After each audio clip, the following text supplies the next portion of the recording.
If you see different magazines, if you read different magazines, if you look at the books coming out on diet and nutrition, you'll find that there is a variety of different theories circulating, a significant amount of different theories, many of which are so radically different one from the other that they create a large amount of confusion. We could talk about a dietary Tower of Babel.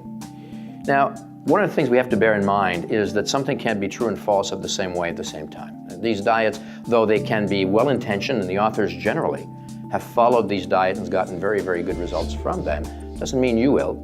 They have gotten great results from them. They are well-intentioned. These diets are very specific for very specific individuals. What I'd like to do is suggest certain very simple parameters to ensure that you will have optimal health from a dietary perspective with the least amount of confusion possible.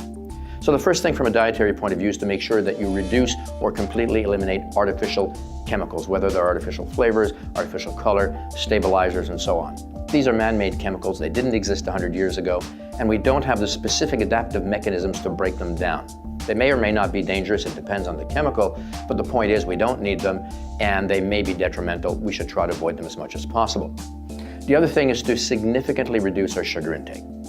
Now, 100 years ago, we were consuming about 30 pounds of sugar per person per year. We were 10 times more active than today. Today, we're consuming between 175 and 185 pounds of sugar per person per year, and we are significantly less active. And it is detrimental. For the last 30 years, I've been saying that fat and cholesterol in the food is not that bad.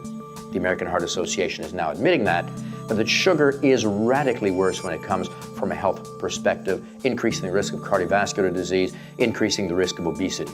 So cutting down on sugar intake is important. Making sure you have protein at every meal is also very important. When we talk about protein, we generally think about muscle tissue, but your skin, your neurotransmitters, your antibodies, your hormones, your bones are all made of protein. The word protein in Greek means that which comes first. So you need the protein in your diet. You need a significant amount of protein, whether it's plant-based or animal-based protein, ideally both. The other thing that you need in your diet is to have a diet that is more alkaline than acidic. In other words, a diet that leaves an alkaline residue in the body, doesn't irritate the body. And to do that, you need to have vegetables and fruits, especially a lot of vegetables, ideally 40, 50, or 60% vegetables, lunch and dinner.